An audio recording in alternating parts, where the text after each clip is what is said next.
Hi everyone, it's Ori and welcome back to the channel. Today I am going to be doing the end of the year book tag, which was created by the lovely Ariel Bissett. I adore her. She's incredible. I'll leave her original video linked in the description box below. Let's go ahead and get into the tag. The first question is, are there any books you started this year that you still need to finish?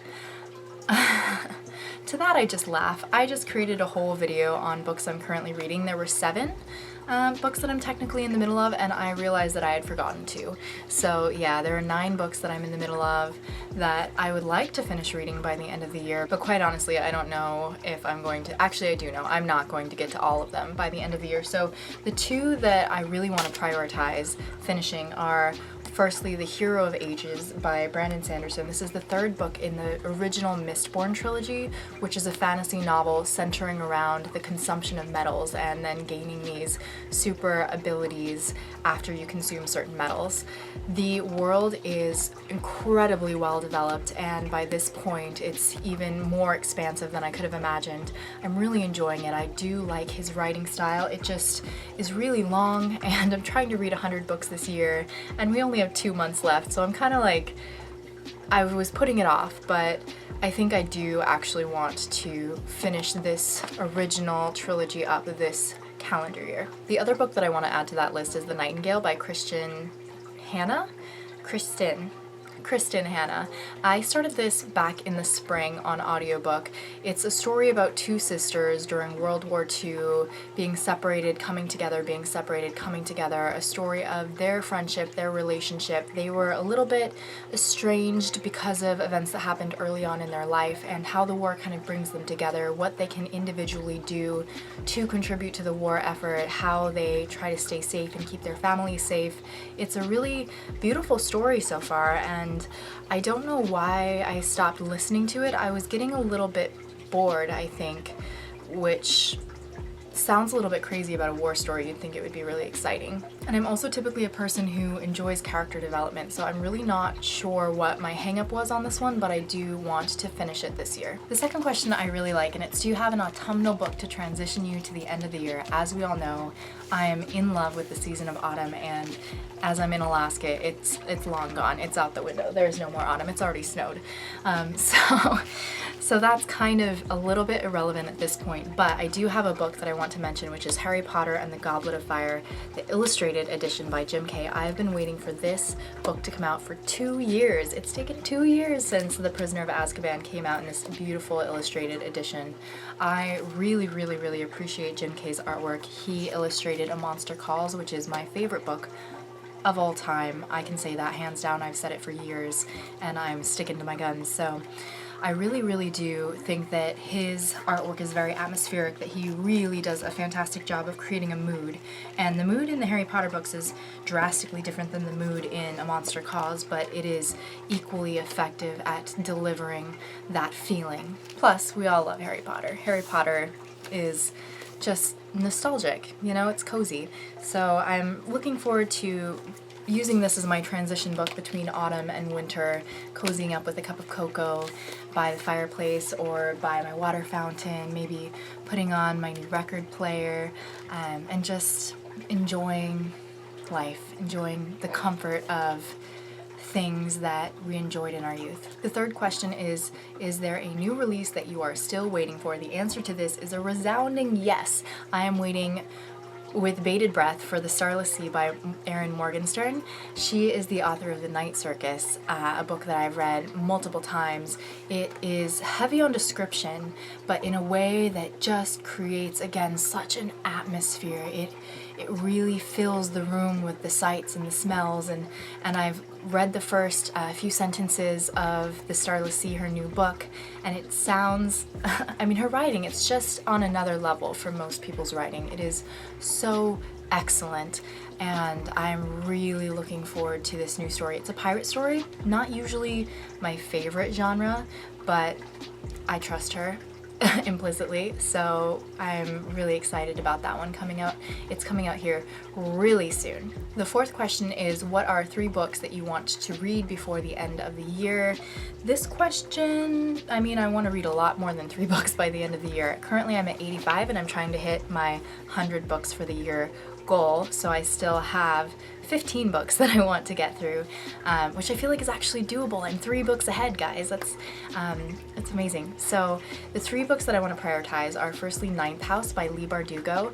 This book sounds really, really freaking creepy, and I am such a wimp, so it's not not really actually up my alley, but it also sounds reminiscent of The Secret History by Donna Tartt, which is a book that I really did love. So maybe I'll love it, maybe I won't, but I am definitely planning on reading it here probably next week. For those of you who don't know, who are probably few and far between, it's a book about a girl who is attending Yale and secret societies in Yale and all of the kind of malevolent things that are going on with that. So sounds a little bit heavy, a little bit dark, but also it has the potential to be really incredible. Leigh Bardugo's writing for me has seemed to just improve with every book that she writes, so I'm hoping that this adult novel versus all of her previous YA releases will be something that I can enjoy. The second book that I want to read is The Art of Asking by Amanda Palmer. I ordered this but it hasn't arrived yet, and I have started reading it on the Kindle app on my iPhone. Amanda Palmer has such a way with words. She makes everything artistic. Everything she says is very intentional, very unique, and very beautiful. Oftentimes quite profound, usually very raw. My favorite interview with her, other than her TED Talk, is an interview with Tim Ferriss that she did recently, probably within the last year, and it was incredible. If you haven't watched that, I would recommend checking that out. Actually, the reason why I bought her book is because I recently bought her vinyl of her most recent album release, and to go along with my new record player. I know I've talked about it multiple times. I'm just so excited. For years I felt like you had to be a cool person to own a record player, like it was something that you only did if you were, I don't know, a certain kind of person, but I thought it was like a good kind of person, and I don't even like putting people in boxes that way, but I did in my own head. And at one point I just looked at myself in the mirror, not really, but you know, I was self-reflecting and I thought, you know what, screw that.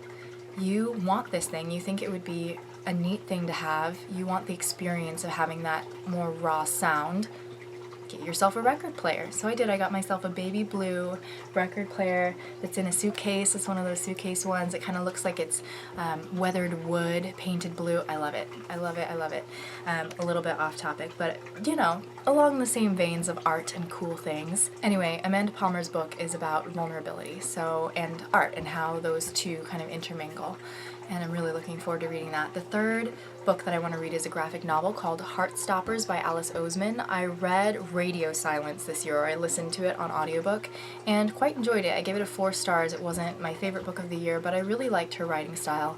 I have only heard good things about Heartstoppers. It sounds like the cutest friendship to potential romance with these 2 boys. What I've heard about it is that all of the conflict comes externally, and so there's no like toxic relationship shit. It's all wonderful, heartwarming relationship building, and I'm really looking forward to that.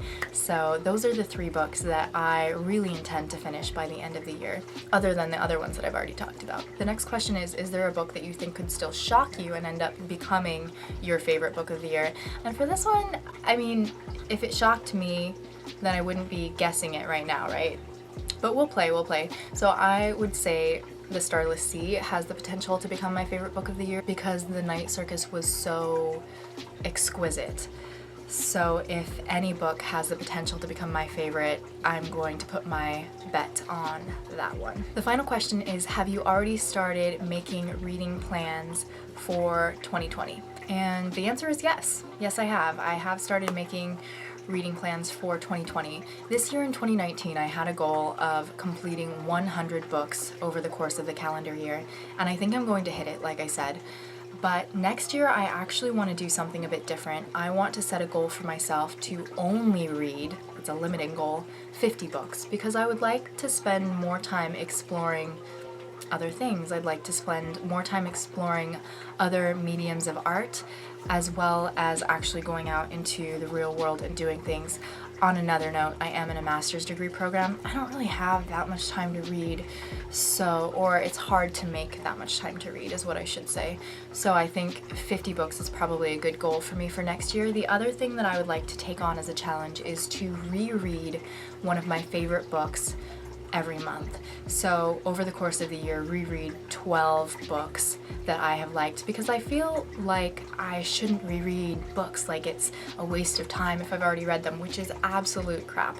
That is not true whatsoever, and I fall into that mentality though, like I have to be consuming new content, but there is nothing wrong with falling back into a story you love. And oftentimes when we reread things that were meaningful to us, we take away different messages, we glean different things from the text because we are different people now. We are at different points in our life. Different things have more meaning or less meaning. Different characters will resonate more or less. And so I am just really fascinated by the process of rereading and revisiting a story that you're already familiar with your own fresh perspective. Okay friends, those were all of the questions of the end of the year book tag. I hope that you enjoyed this time with me today. I'm looking forward to seeing you all again very soon, and until next time, I am sending you love.